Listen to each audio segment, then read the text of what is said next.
third runway's climate and emissions impacts. Welcome, Mark.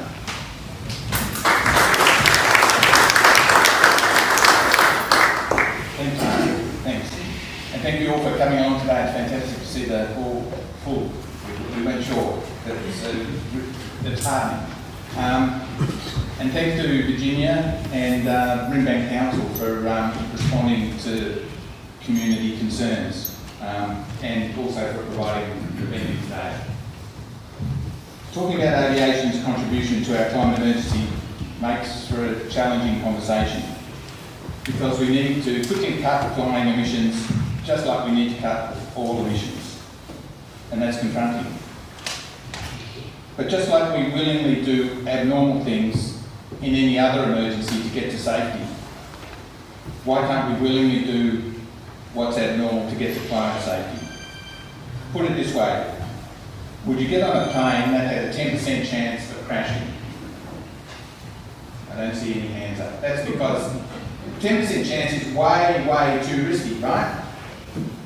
Well, hold on to your seats. Because Australia's current path to climate safety in net zero 2050 has the same way, way too risky 10% chance of failure. Let that sink in. Net zero 2050 has a 1 in 10 chance of failure of actually pushing warming way past 2 degrees to 4 degrees, where climate scientists are telling us society as we know it will have trouble kind of functioning at that level of warming.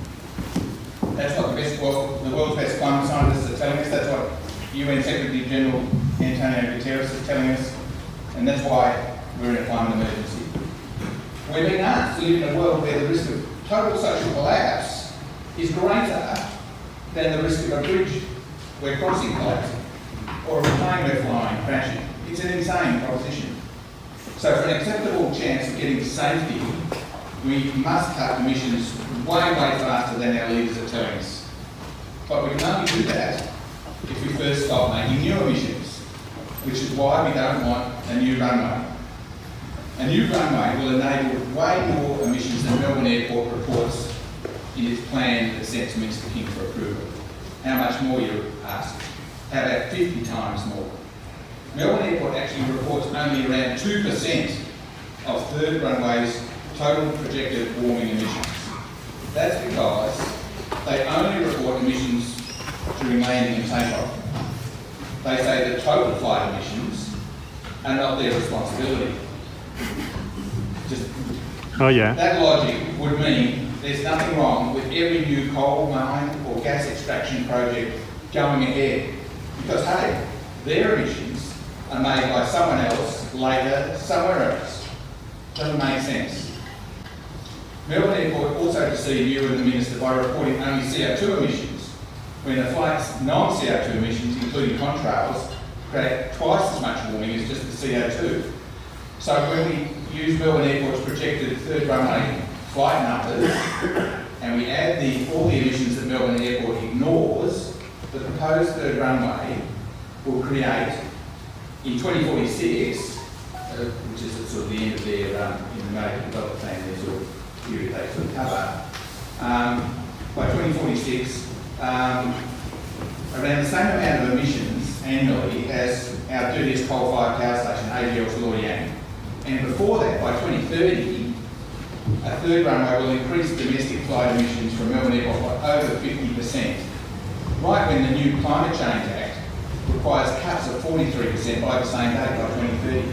I'll repeat that. Melbourne Airport wants to increase its emissions by 50%, while the rest of us are required to cut ours by 43%. It doesn't add up. But wait, there's more to deception.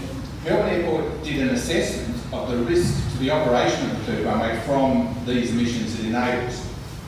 And it said if those emissions were annually greater than 1,000 of Australia's total emissions, so what's that, 0.1%, if they were greater than 1,000 of Australia's total emissions, then, according to the assessment, the runway was in risk of cancellation.